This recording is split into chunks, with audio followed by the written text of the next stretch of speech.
This episode of the DisCast was recorded on April 16th, 2014 at discast.us/live. Tune in Wednesdays at 9 p.m. Eastern to watch the show, or watch recorded episodes on YouTube and iTunes. Follow us on Twitter at DisCastShow to enter the trivia contests and more. If you're feeling generous, please throw us a PayPal donation on our website. It would really help us a lot. Thank you, and enjoy the DisCast. Please stand clear of the doors. Por favor, manténgase alejado de las puertas. To our new listeners, we welcome you aboard our podcast Highway in the Sky and hope you've enjoyed the past week. For those of you standing, please hold on to your headphones at all times and stand clear of the doors. For the comfort of others, no trolling please. Thank you, and enjoy the DisCast. Hey, what is up guys? It is Ryan, and welcome to the DisCast. Today is April 16th, 2014, and shortly after 9 p.m. Eastern Standard Time. Hello, Darren. Hey, how are you? I am very well. How are you? That's fantastic. I'm sorry I jumped the gun there with my introduction. Yeah, it's alright. It's no big deal. I'll forgive you this time. Oh, sweet. Yeah. So how's your week been? My week's been pretty good. That's great. I can't think of anything notably exciting that's happened. How's your week been? Well, today I just went to go see Aladdin on Broadway. Yes, how was that? That was fantastic. I really enjoyed it. I've always been a big Aladdin fan, and this musical was great. Yeah. Alan Menken, he did the Yes. score for that, right? Yeah. And He is everything a else musical ever. Genius. He is. It was really cool though. They did do some songs that were cut from the movie. They ended up putting back into the stage version. That's cool. Yeah. So it's very, very awesome. If you had to pick one, what would you choose? The movie or the Broadway show version? If you know somebody who's never seen Aladdin, knows nothing about it, and you had to pick one to show them. I think that I would have to show them the movie just because that's the classic. But I don't know. You know? If it wasn't the classic, if it was just like random Joe Schmo movie, or it was the show. Oh, I don't know. It's really tough. It's very tough. I don't know. Look at me asking the hard-hitting questions. I got this. Toss up. No flimsy. They are not new. I've had these for like a year and a half. The headphones, those are. Z. Michael says, notably exciting, Darren's cover passes the original Let It Go in sales. Yeah. Maybe I'll sing it later. Who knows? Oh, We have some surprises in this show for you guys. So we do. We have a nice think... change of pace we're going to do. It's going to be awesome. Yes. So speaking of that, I think we should just dive right into things. we definitely should, and we're going to begin like we always do with our trivia. So anyway, last week, guys, we asked you to tell us the name of Ellen's college roommate in the universe of energy. Not her nickname, but her full name. They do give it in the show. We asked you guys to tell us what it was. And we did have a winner this week, a winner who has not been on the card of winners before, which is somewhere. I took it down. Yes. I have it somewhere. I'll put your name on it later, but the winner is, and I do have it right here. Or do I? No, whatever. I'll put it on later. But the winner is Moon Connor. At Moon Connor, the second O in Connor is in 0. And you are the winner with your answer of Judy Peterson. So congratulations, you'll be put onto the card of winners. I get a chance. Is it over here? I'd like to quickly mention, never buy or drink Minute Maid light lemonade. It's so bad. It's disgusting. Yeah.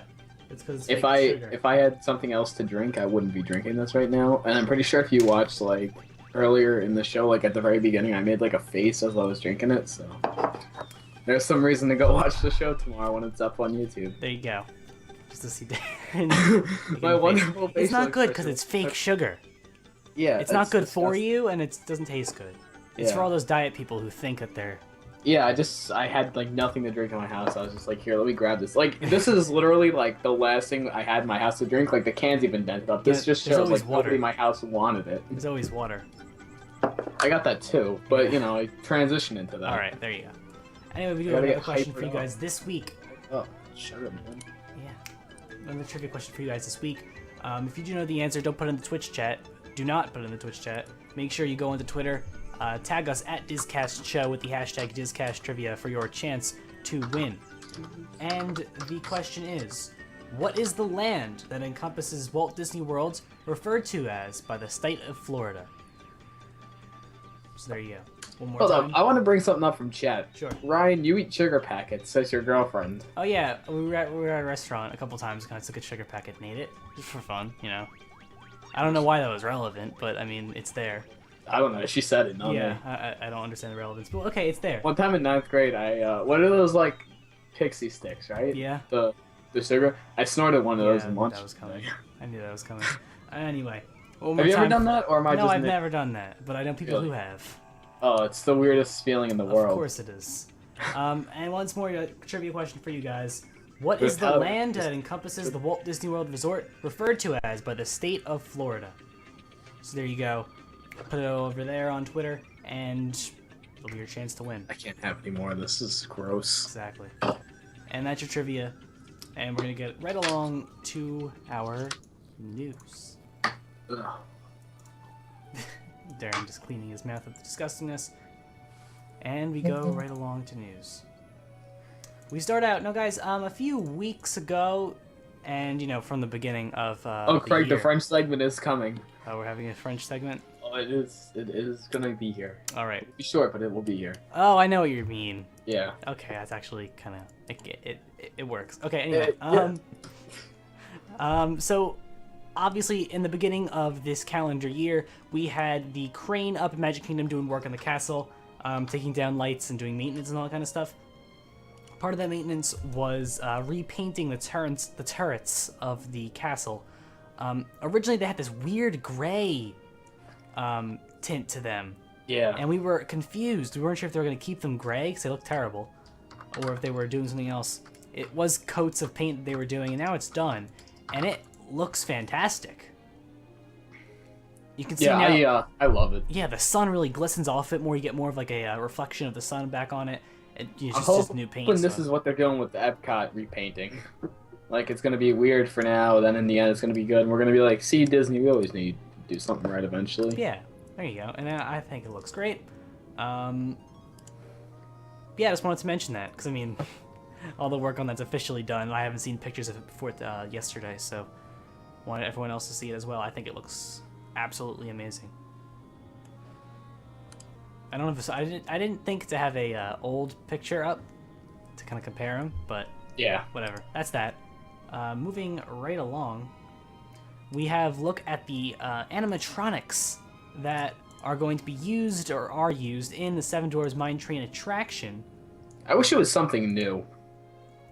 Let's watch the video, guys, and you guys can draw conclusions for yourselves. Here's the video that Disney put up. I think it was Disney, right? Yeah, it was. Yeah, Disney Parks. Yes. So here you go. You guys can check it out. Here it is.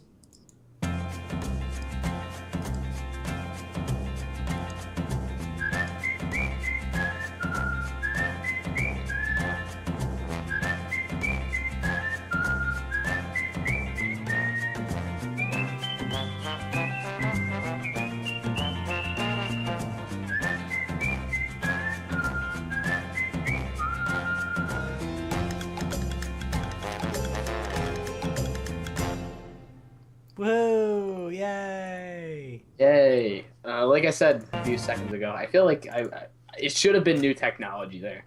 You know, pretty much what that is, it's the Buzz technology. You know how they had like the projection on Buzz's face? It's much better than the Buzz one though, because obviously Buzz is how old? It's the same stuff basically. I mean, the attraction is what, 10 years old or so? This is improvement on the 10-year-old technology. It definitely looks better just from looking at it through video than Buzz does. You know what the difference between this and the Buzz technology is the fact that it moves and the projector moves with it. Oh yeah, that's crazy.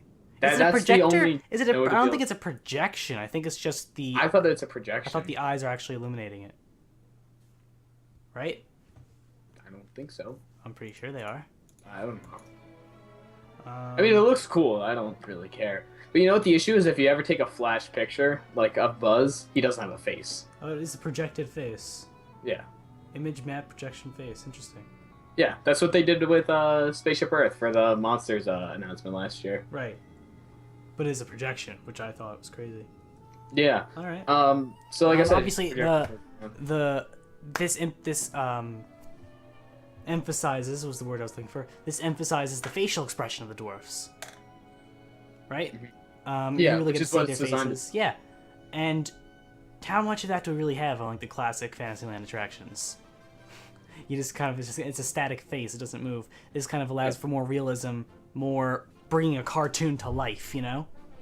I do agree. I really wish that Disney did their own projections.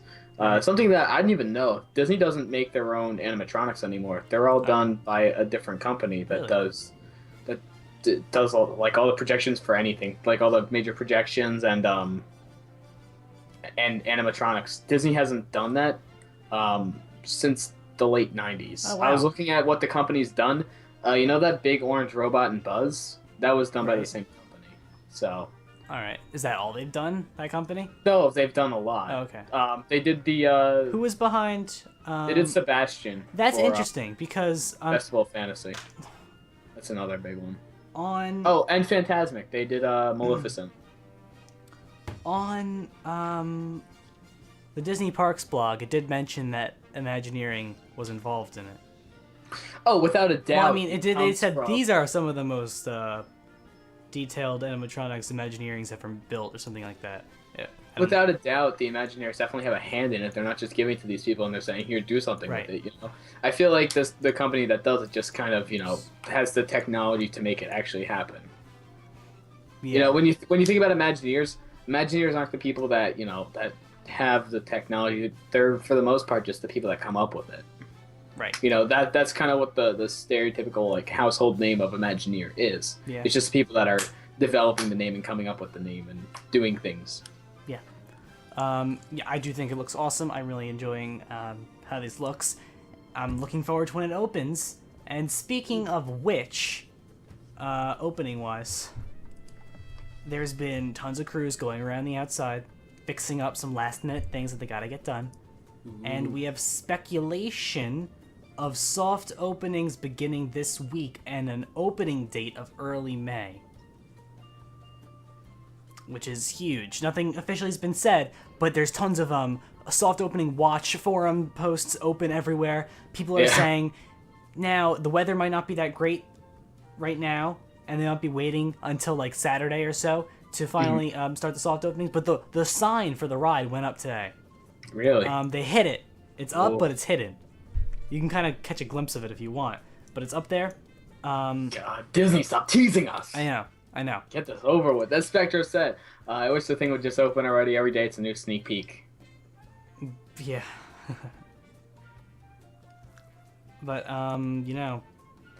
Spectre says annual pass holder preview is first week of May. Right. So, you know what? I keep on thinking back to when we used to, I remember beginning of the year or whatever, it was, they had that date set on all the clocks of March 1st. Remember that? Like back in that was like November? Was that the date, or was that the time when construction was supposed to be done? That was like the time construction would be done. Well, but construction was done. If they're still doing touch-up work and they're putting up the sign, I wouldn't say construction's done. I think say they're like always doing major, that until opening. Like major construction is done, right. But I think the fine-tuning and details, as Spectre said, that's the stuff that makes Disney Disney. So I guess construction isn't done, but is done. Construction's never done until they open. I guess. You're not just going to stop, okay, we're done, we're not going to touch it till the ride opens, because you can't just do that. I guess, yeah, that makes sense. Okay. All that fine-tuning's done after the ride is open, too. All the time, the maintenance and everything, so. Yeah, so we are looking towards an opening probably early May, and it's very exciting. Yes. So we're going to have to keep our eyes out on that. I'll let you know what I see on forums and stuff. If anything breaking happens, I'll probably say something about it on Twitter. Before anywhere else. Same. Follow all of us. Yes. Anyway, we do have who enjoys Epcot? I know tons of people enjoy Epcot. Epcot's a huge crowd pleaser, and it's tons of fun to be in. And if you want to extend your Epcot day until, or past the regular opening day, closing time, you can, because there's tons of World Showcase After Dark lounges you can go to now after Illuminations. Listen to me. Anyway, they're called Epcot After Hours Wind Down Hours. And instead of calling it Wind Down, they should have called it Wind Down. Wind Down? Yeah. Instead of WIND, they should have called it WINA. I don't think they want to alienate underage audiences though, because they do allow children. So yeah, it would have been cool though. Anyway, I would have laughed. that would have been funny, but Yeah. you could see how that would impact things. Anyway, this is only going to be available from April 17th, which is tomorrow, to September 15th of this year. And you can come... Spectral Radio just said they should call it Wind Down. Was that after you said it? I wonder who said that first. I feel like I said it first. Probably. Oh, look, no! You guys both thought of that. That's really funny. That's great. See, if you weren't here, I would have liked Spectra to be on. Yeah, that would have worked. Spectra would have... Anyway, here is what we have for the locations that are participating. We have La Cava del Taquilla in Mexico. We have Rose and Crown Pub in the United Kingdom. We have the Spice Road Table, the new Spice Road Table, by the way, in Morocco. And then the Tutto Gusto ones in Italy. And at Spice Road, they got lamb sliders, chicken rolls, Moroccan sausages for you to try. I don't know how I feel about Middle Eastern food. You know what I mean? I guess. I mean, have you ever had it? Kind of. Like fake. I've never had it, so I don't want to say anything about it. Yeah. At La Cava de Tequila. I don't know why I said tequila. I mean, there's this hot chick who goes to my school who's from, like, Turkey or whatever, so I don't want to say anything. All right. Chances. Got it. Okay. Anyway, at La Cava de Tequila, you can have Acapulco-styled shrimp cocktail and tostadas paired with a tequila or margarita flight. Yeah. And then at Tutto Gusto, we have traditional cured meats, cheeses, and Italian antipasto paired with Italian wine flights. So there you go. Okay, let's move forward.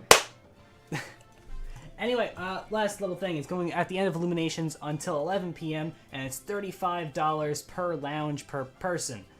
So, yes. You need to make a reservation, apparently, and you need to have park admission for the day. Nice. That sounds really interesting.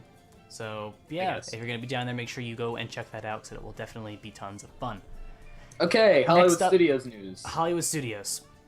Hollywood Studios is turning 25 years old. 25th anniversary is May 1st of 2014. And we have some merch to show you guys. We got Duffy outfits, we've got pins, we've got satchels, we've got tons of things. I think there's a laptop bag, but you know, it's pretty much a satchel, right? I guess, yeah. Yes. Awesome. Yeah.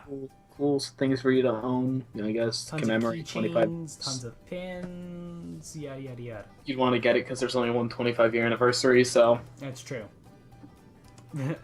It's like your birthday, you only got one of them. Pretty much. And I think, that anniversary stuff, all the time, the anniversary merchandise, it's going to be, high commodity item in a few years. So I agree 100%. Especially the pins. Yes. The pins look awesome. Those pins will be a hot item to trade. There you go, guys. You can notice some pictures on my tablet I have holding up right now. Oh wow! Look at you. There you go. Because I didn't want to have like 50 pictures for the same news story. So I pick one that has the most stuff. That makes sense. Yeah, and then I show anything else extra that I need to. Anyway, Star Wars Weekend stuff. Yes. Yeah. Now, the D-Tech Me thing, which lets you let your own face be on a figurine of some sort, is coming back. You're going to have the popular last year Carbon Freeze yourself and the Stormtrooper. I would definitely do the Carbon Freeze. I saw Ricky Brigante from Inside the Magics, his from last year, and that was really cool. It looked very much like him. Well, that's the idea, isn't it? Yeah. And they also had a Stormtrooper last year you could have done. This year, they're adding Alderaan Princess, so it makes you look like Princess Leia, and X-Wing Pilot, so you can make yourself an X-Wing Pilot. Both awesome things. That news interests Craig. Craig's a very big Star Wars fan. Guy. Yeah, he'll Craig, probably why don't you make yourself look like Princess Leia? That's all for him. Great. I would do the Carbon Freeze out of all of those. Yeah, I feel like that's the best one. That's the coolest one. But, whatever floats your boat, I guess. Yeah. Stormtrooper one's alright, X-Wing Pilot one's alright, but Carbon Freeze is the way to go. The Leia one looks so weird. Like, whose face is that on? I think that's... Yeah, I don't know. I think that someone's face was, too small for the model. So this looks like they're fat. I don't know. Whatever. It's an interesting stock photo they picked. All right. Any. Next up, it's the France segment. No. Oh. Okay, let me butcher this. Sure. Ratatouille, Monteur de Beauregard, il est sans rôle. No. Oh god, that was terrible. Anywho, if you aren't a fluent French speaker, such as me, I just said Ratatouille, ride first to look, it has no rails. Yes. Les croissants. Okay. Alright, let's show the video, shall we? Oh yeah, I guess. Yeah, video. So here we go. Here is les vidéos. Our Wow, goal this is is to create terrible. I just the Paris stopped. of You. Ratatouille. L'aventure totalement toquée de Rémi, our Ratatouille attraction celebrates the culture, the food, the architecture of France and Paris. We have never built an attraction like this before, where you shrink down to the size and you feel that you are truly in this giant, wonderful world. We've been working on this attraction for almost 5 years.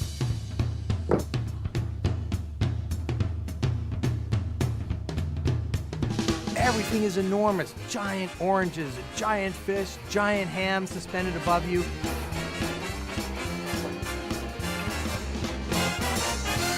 We're using completely brand new animation created custom for this attraction to extend that experience and bring the characters to life. Remy is going to prepare a meal for us, and we don't want to be late. It's a crazy and fun ride for everybody. Over to les 10 Juillet 2014. No, Ratatouille, les traction. I took French for 5 years. I don't even know how to say 10. Un, deux, trois, quatre, cinq, six, sept, huit, neuf, dix. Le 10 juillet. Juillet, 2014. That would be 400. What do you mean I dislike everything Dix ans. French? That's not true. 14. I enjoy French. What's wrong with French? It's in Disneyland Paris, for Pop Tart, who was wondering. This is the Ratatouille attraction we talked to you guys about. When was that? A while ago. A few months actually. ago, probably. Yeah, anyway, we do get our first look at it right now. They're doing the whole, let's shrink it down to the size of a rat thing. Yes. I love how they say, we've never done this before, but Toy Story Mania? Or Buzz Lightyear Space Ranger Spin? That's not shrinking you down. I guess it's not shrinking you down, but I mean, you're in the queue, you're smaller. Essentially. Right. Think about how much bigger everything else is. I guess. Yeah, so that is Ratatouille Les Attractions, and it's Ouverture les 10 Juillet 2014. That means it opens the 10th of July of 2014. Yeah. So be there or be in America, I guess. This is why I dropped taking French, because it's just too complex for me. Like, I'm a pretty stupid guy, so me, wrapping my head around, 2014, you have to say, actually, it's exactly like the way it is in English. Never mind. I'm just. You have to say 2014, which actually, you shouldn't do in English, because you should say 2014 in English, but people are idiots. So that's that. Yeah. So that looks pretty cool. I want to go to Disneyland Paris. I agree. I'd like to go there. Very nice, from what I hear. I've never been. I've always wanted to go. Yeah. I mean, honestly, I would probably go to France just to go to Disneyland Paris. I can't imagine what you do around there. I don't know. I have this weird thing, with the language barrier. Right. Once you leave Disney property, once you leave, Disneyland what Paris. do you do? Yeah. I'll have les omelettes con fromage. I don't know what I would do. You're just stop. I'd feel terrible. I'd have no idea what I'm doing, and I'd just walk around like an idiot. Achète mon croissant à la boulangerie. Yeah. That was kind of a sentence. Maybe a little bit.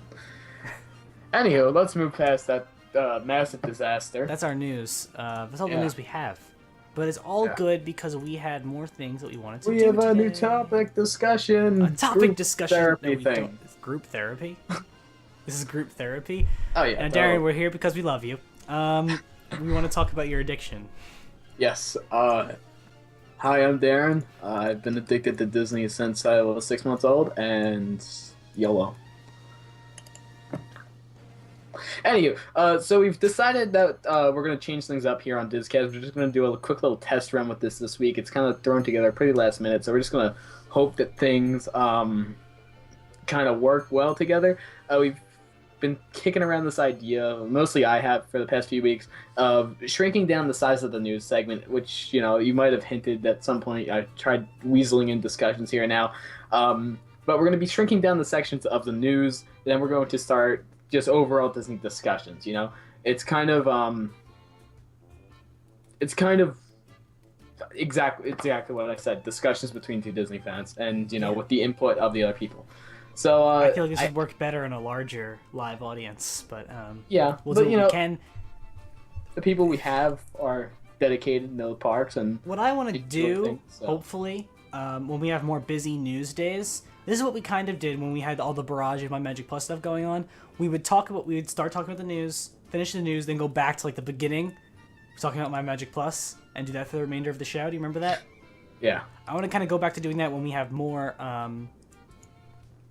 when we have busier news weeks. So, for example, we have a week we have tons and tons of news. If there's one substantial news topic, we'll take that and we'll talk about it once we're done with the news. But when it's a week like this where there's pretty much nothing, one of us will just come up with something and we'll talk about it. Yeah.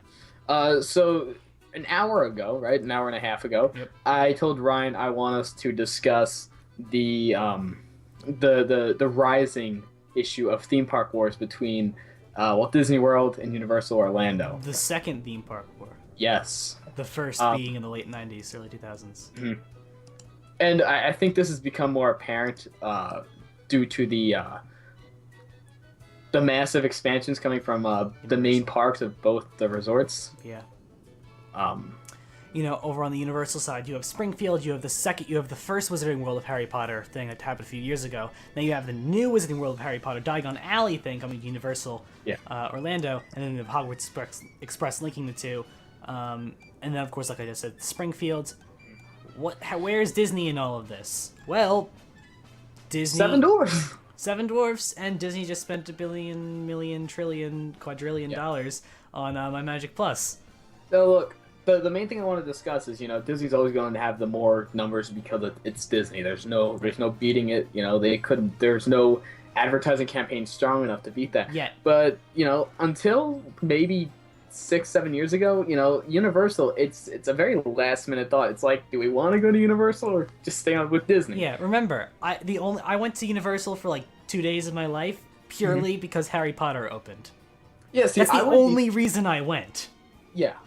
And I feel like Universal has taken pretty good grasp of that, and they're doing stuff with it. Yeah. While Disney has been focusing on just one small area. Right. And, you know, like I said, now that with the new Wizarding World of Harry Potter Diagon Alley is opening, I'll probably go again just for that.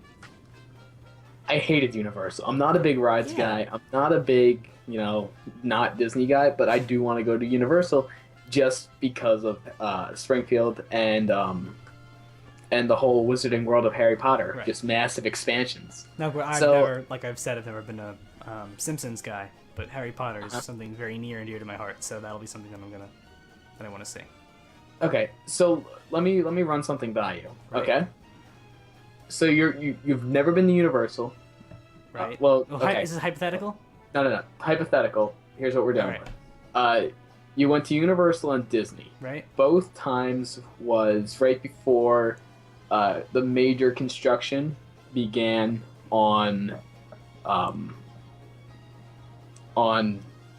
New Fantasyland and Harry Potter. Right before Harry Potter and Springfield. Okay. Which do you go check out? Before all of that, Disney. Before all that, you go to both. Okay, I go to both. Okay. So now, after that, which one do you go to? New things are open. Right now. If you were to, you had one day. I think Disney's just had more happen in that time than Universal has. Right now, from then. What kind of sparks that? Because when you line things up, you're thinking, okay, Disney's got New Fantasyland, kind of half-ish. Right. Sweet. Universal has Harry Potter and Simpsons, and even more Harry Potter coming soon that's almost done. Yeah. You would still pick Disney? It's really hard for me to think of this unbiased. It's just so difficult. Because I don't know, what does the average consumer see when they look at this? I don't know what they see, because I am not that person. If I was the average consumer, this is another thing I'd take into account. This is something that Disney and Universal have really been taunting each other with, and Disney is on the very limit of taunting because they recently increased ticket prices to $99. 90. This is really funny. They increased their ticket prices to $99. Because what's the next amount you can go to? Triple digits. Triple digits. Who do they want to go there first? They want Universal to go there. Yes. Because then they could run a marketing campaign. Oh, you could check out any of our theme parks for under $100. Now, here's the thing. Universal is a lot less expensive to run than Disney. Mm-hmm. They don't have like 3 hotels. Uh-huh. That's it. They don't have just this massive, expansive. Even alone on staff, Disney kills Universal with the amount of staff. Obviously, yeah. More square miles to cover. More Well, staff. I'm saying just Magic Kingdom alone. Oh, if you have Magic okay. Kingdom and Universal Studios Orlando, you compare those two parks. Right. You just have more at... Universal has less. Yeah. So, Universal can go a year or two without doing these price increases. Probably. Maybe. But Disney can't. Also, that lower price kind of gives you people more incentive to go to you. Which, as it stands, Universal hasn't done their price increase yet, so Universal's still cheaper. So now Disney's just sitting up there. Yeah, at $99. Uh-huh. It's just... I'm so curious to see who's going to be the first one to jump it. Or maybe they'll never jump it. Yeah, it's going to be like... does Universal dare? Or Well, that's will what Disney happened. just have to? Up until the 90s, it was like $75 for a ticket to Disney. What? Oh, who was it? Who was reading old, they were reading old park guidebooks. And in the past, like 25 years or something like that, ticket prices have increased like 50%. Oh, yeah. It was some crazy number.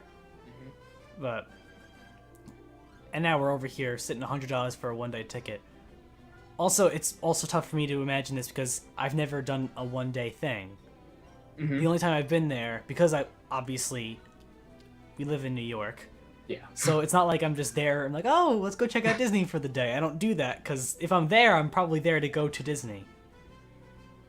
Okay. I don't have any other reason to be in Florida, so I don't really know what it's like for the one-day guests. I feel like in this war, I guess that's kind of, unofficially announced. I feel like Universal's kind of winning, Right. Universal had this amazing response to what they did in Islands of Adventure with Wizarding World of Harry Potter. And they were just like, hey, let's make it bigger. Let's listen to what people want. And we'll do this massive thing with it. We'll connect the two parks with this, and we'll have it over on the main resort and park too, and we'll just combine everything and we'll make it good. And then we'll expand Simpsons, something that people really like. They like the ride, we'll make it its own themed area.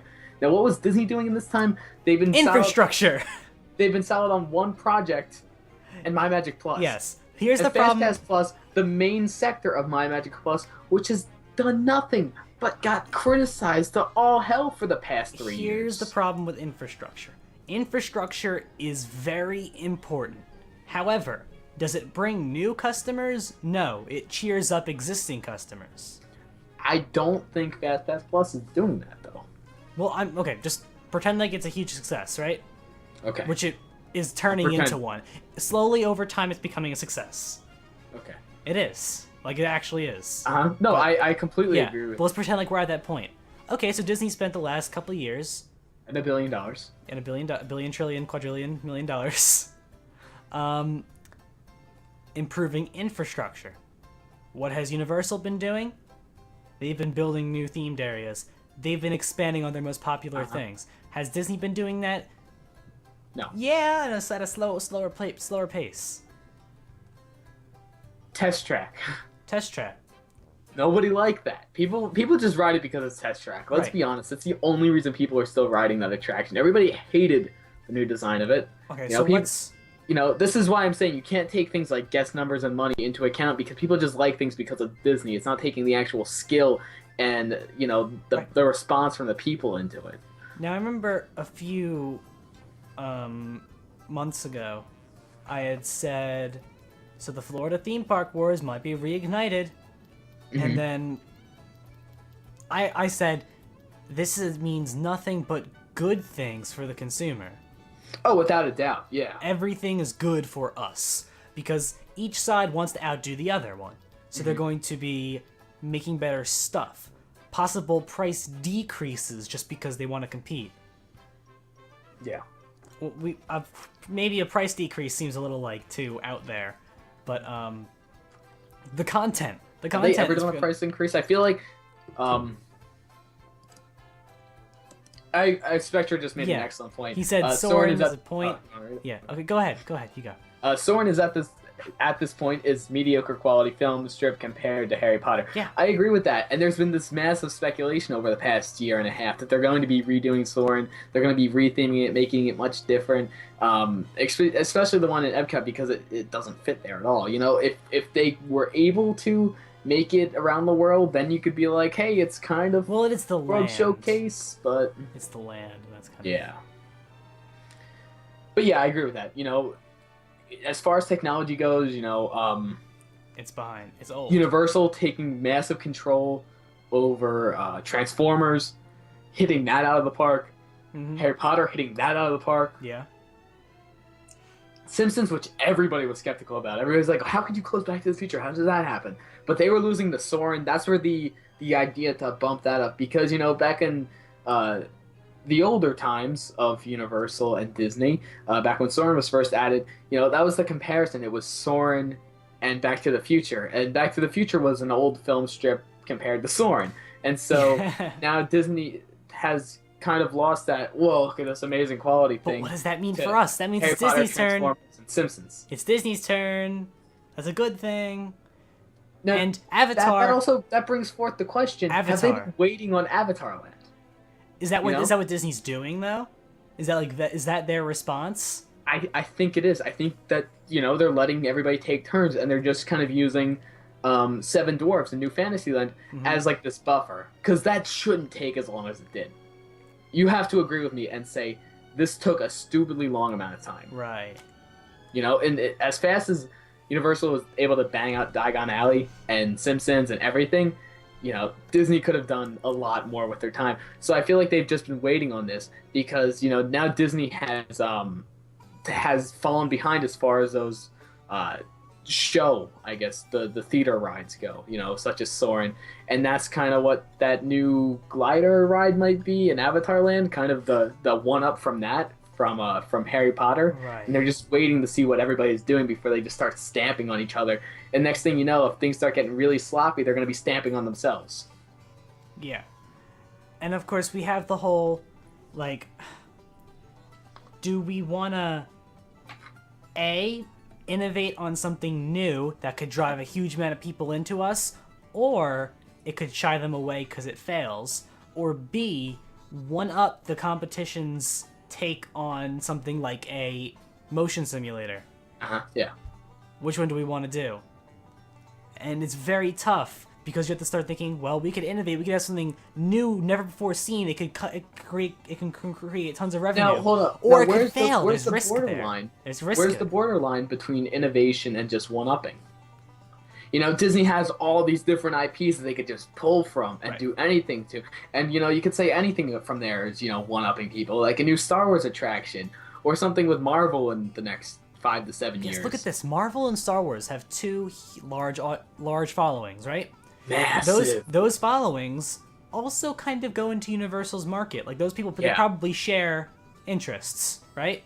I guarantee the second, whatever it is, that 10 years or whatever their contract says with Universal, the second that's up, Disney's like, boom, we're doing something. Once Marvel can be in Disney worlds, it's lights out. It's going to be. Islands of Adventure's dead without superheroes. Yeah. And you know what? That's what it comes down to. Universal's building up this audience because they know that they're going to lose a lot of people. Uh-huh. You know, when they have to, you know, it's not that like they might lose people, they'll just have to retheme the attractions. But, you know, when you have to retheme attractions, that's going to cost you so much money. And so, you know, and it's also not even retheming attractions, retheming an entire themed area. Yeah. That's Marvel superhero. It's pretty much stuff. rebranding themselves. Yeah, what are they going to You do? know, that's why they push so much on Harry Potter, because that's their own thing. Yeah. Right? Yeah. Yeah. That's what they have next. That's why, you know, there used to be Spider-Man on the front of the Islands of Adventure brochure. Now it's just Harry Potter, and the main focus is Harry Potter because Harry Potter is already a set in stone thing. It's done. They're, you know, Disney would get nothing out of Harry Potter. They'd just be wasting their own money. The books are over. The movies are done. All it is just memories of the past and hoping that people just kind of turn it into a classic. Right. But now look at Star Wars, look at Marvel. These are two things that we might have thought were over, but have been picked up by Disney and now have been gaining more steam and doing more stuff. There's great tie-in with publicity. And since we have these markets of Marvel and Star Wars, both fit really well into Hollywood Studios, correct? Yeah. Hollywood Studios is a park similar to that of Universal Studios, because they're both studio parks, right? So Disney can one-up them in the studio department by having not only better IPs and more popular IPs, but have better stuff as well. We could see a Star Wars. Wars. This is what we discussed very early on in the show. Oh yeah, you know? right in the beginning of the overhaul of Great Movie Ride. Yes. You just redo it. Well, Great Movie Ride wasn't really what I meant, but Look, yeah. No. Hear me out. Okay, you trashed the idea of Great Movie Ride. It had its fun 25 years. You completely trash that, and you just make it about, you know, the workings of movie. You turn Backlot Tour and all that stuff in the Star Wars area, and then you refocus Great Movie Ride. I don't want to. The scenes of the movie, but about the movie as a whole. That would be something very controversial, and I could tell already that would cause an uproar. People love Great Movie Ride. Maybe have it the same. Is there not an up for any time a classic goes? Update the movies in it. You could still keep some classics, but add some. I agree with that. You know, because there's some movies that, you know, kids these days have never heard of. Yeah. You know, how many people have seen? Keep the real classics. Keep like classic Casablanca. Keep your Mary Poppins. Keep your Wizard of Oz. Indiana Jones and Wizard of Oz. Yeah, keep those real classics that are recognized. Take away some of the ones people might not have heard of before. Add in some better ones. Yeah. Ones people will recognize. Yeah. See, the main thing is, you know, that stuff all works in genres. So Disney would have to pull and pick from specific genres. Well, what do they have? Science fiction right now, they have Alien, right? Yeah. Put Star Wars there. Alien's kind of dead. Alien is dead. Not only is Star Wars a classic, Star Wars is also current and relevant. Star Wars has been relevant. Yeah, it's also a first-party advertisement. Yeah. So that's also great. But Star Wars is relevant, and it's been relevant since, what, the 70s or 80s? Pretty much, 70s. Like, you could almost call that a classic. Yeah. And, obviously, the still relevance helps them... It helps movie sales. Yeah. It helps all that kind of stuff as well. It helps keep the ride fresh, and people want to ride it. Yeah.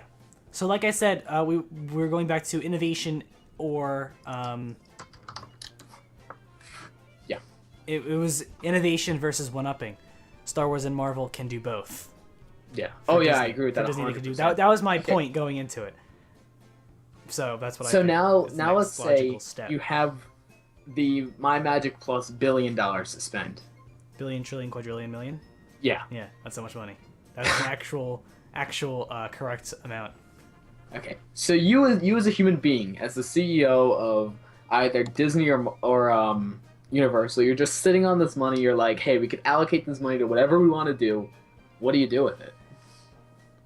You know, if you were in the position of the people at Disney, completely unaware of what would happen with My Magic Plus, whatever it is, would you go to allocating that directly into the parks, or would you still use that for infrastructure things, whether it's the same type of stuff or different stuff? I think at that moment in time, I would do infrastructure based on where Disney was versus Universal at that moment. I would go. But Disney was still ahead. They were ahead, which is why, yeah. Since they were ahead, go into infrastructure. I'd do the exact opposite thing. Inside of infrastructure. Let's grow the gap. Right. You're ahead. Let's focus on things that'll keep our existing guests happy. Infrastructure. Let's do some kind of we can kind of help our fast pass system, our reservation system, streamline them all together, which is what My Magic Plus was all about. But also look at our transportation. Why don't we make all that more? So what you're saying is, update the buses, update the monorail, things like that. Especially the monorail. Very, yeah. Those monorail cars are old. Let's face it. Maglevs. Just No. maglev. Maglevs aren't practical for that setting. But I just did That's better small, monorails. Okay. We've talked about that already.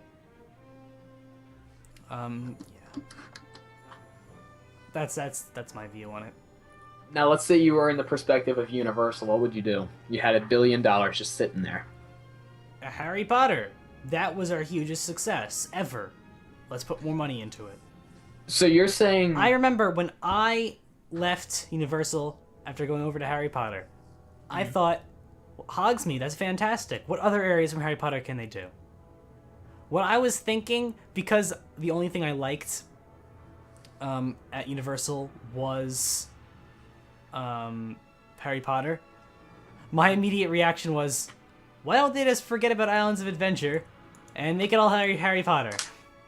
That's risky, though. That's really risky. That was what I was thinking, just personal thought. I didn't think it was actually a smart move. Oh, yeah, but, no. But if I was Universal at that moment, I would have said, let's expand Harry Potter. Which is what they did. Which is what they did. But they made the right choice. You have $1 billion to spend on whatever. What do you do? If I'm Universal? Yeah. Like I said, I would have done Harry Potter. I think that was the right idea. So you're telling me you would have done infrastructure stuff with Disney, but different stuff than My Magic Plus, but Universal was right on track. I don't know. Does Universal really... If I was Disney, I would do infrastructure because I'm ahead. Universal, I'm behind. However, I just had this huge success that brought me closer. Mm-hmm. So let me help this success and make it better, so I can close this gap. Especially if I know that my rival's working on infrastructure. If I know my rival's working on infrastructure, I can catch up by helping my content. But if you're Disney, you're probably not as mindful. In that idea, would you say that Universal is beating Disney in the theme park wars? Do I think they're beating them? No, Do you think but I think they're closing the gap it very quickly, and it's up to Disney to... Look, I said you can't put guest numbers or anything like that into account. It's just not fair. Universal just can't compete. How do you measure it, if not in guest You numbers? measure it by the smart moves that they're taking, by which smart which moves is dictated by who? 2 high schoolers in New York? Yes. Is that how I'm dictating? Yes. No. You have to understand, is it driving sales? Is it increasing things? As of right now... Driving sales. You just said driving sales. It's the only way to measure anything corporate-wise. You have to measure it by sales. You have to measure it by the numbers. That's all you can sales. do. I'm talking like merchandising and just overall, approval of the area. It's so... I feel that as far as the coaster and theme park wars go, Universal is winning. In this, let's take the past 10 years. What Universal has done in the past 10 years, probably less, we'll go with 6 years. What Universal has done in the past 6 years is definitely outdoing what Disney has done in the past 6 years. Would you agree with that? From the consumer standpoint. Yes, probably, Disney's doing yes. inside stuff, Universal's doing outside stuff. It's a noticeable difference. Okay. I like that. Yeah. So now you're SeaWorld, right? And you have $1 billion to spend. I just give up. Let's just go forget theme parks. Let's just be an aquarium and be done with it. We're not cut out for this. That was my intended response. You would be give up. Okay, I have $1 billion. Just now. write a letter to Disney and Universal. I concede. No. Sincerely, SeaWorld. You just level everything. You sell it all for scrap metal. Now you're at Here, have some big animals. Take them. I don't want them anymore. Have a fish. Extra. You want a killer whale? Take it. Shareholders, you pay out the staff, and everybody just moves on with their life. That's really funny. The animal trainers move over to Animal Kingdom, and you just retire. You're just sitting on $1 billion. Animal Kingdom and SeaWorld. It just be.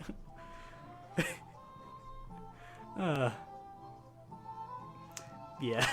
SeaWorld. See, if I was you, if I had the $1 billion, I would do something totally different with Disney. You know, If I had $1 billion, if I had $1 billion and was the CEO of Disney and had so much power in the controlling minds of Disney parks, I would do things differently. I would just update the living hell out of everything. Update. New Update. animatronics. You spend $1 billion. Update. Do you know what updating is? It's improving what you currently have. I'm not talking interior as far as the company goes, which is what My Magic Plus and all the infrastructure stuff is. I'm talking noticeable, you know, making the rides more current and just to the outside consumer. Upgrading infrastructure or updating a ride is the same thing to them. It's the same thing to them. If they say, "Oh, they have new robots," who cares? No. I'm not talking just new robots. I'm talking like test track type overhaul, not just new animatronics. That was just the prime example. You know, you update every single animatronic, that's gonna look pretty cool. You know, when things start looking. But like the outside consumer probably won't really care. They want. And then you update Sora, and that's what I would do. Right. Okay. Oh, Spectral Radio, great idea. You put a aquarium in Animal Kingdom. Huge ocean section. You know what? Who needs Asia and Everest? I mean, the Yeti's broken. I mean, not spend $1 billion on a new Yeti. Let's just level it all.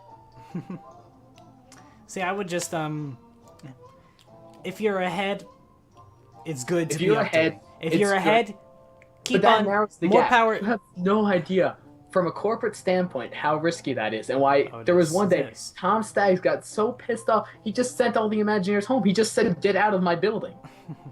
Because it's such a risky move. When you have the gap, you want to be expanding the gap. You don't want to be letting the competition able to narrow the gap. While it's good to do infrastructure things, it's also good to be expanding while doing that. Yeah, and of Disney course, just the keyword pace. there is while doing that, which they have been doing. But not at the pace that Universal's going That's at. true. So the gap is still closing. The gap is closing. Yes. It's just a difference of how fast or how little. Yes, and what is the response going to be to that? Which, of course, is nothing but good things for the consumer. Yeah. And with that, want to close it off? Yeah. So, guys, if you guys have anything you guys would like us to talk about, I'll probably be adding in a fancy new tab where you guys can submit topics for us to discuss. Right. Also, talk about. Even besides that, Twitter is awesome.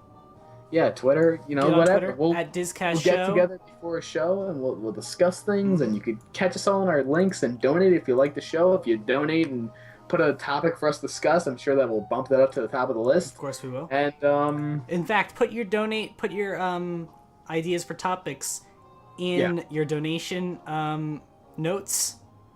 In the little notes of the donation thing, in the memo, put it in there. We'll definitely get it to it. We can't guarantee that we'll get every single one on Twitter and every single one through the form that will be there momentarily. I know for sure. If you do it on Twitter and you tag me personally, I'll definitely make sure to mention it. It might not be that week though. Yeah, it might not be that week, but I'll definitely mention it. If you tag me personally, I'm at Ryan_Hecht. He's at DisCast Darren, and then the show is. That's my name. Ryan didn't. Yeah, I know, I didn't. And then the show is at DisCast Show. DisCast Ryan was taken. Yeah, talk to Twitter about that. You might even get verified for doing that, even. Get verified? I want this account, and then verify me when you're at it. Oh, yeah, no, they will. Really? They're not going to verify someone with 200 followers. It doesn't matter. I'm pretty... Okay. It goes on if there's account pre-existing, and then somebody who's the actual person wants that account, and you could verify that you want that account. I see what you mean. All right, so that's that. So I guess let's close it out. Thank you guys for watching. We shall B. See you next time. Good night, guys. Have a super little time.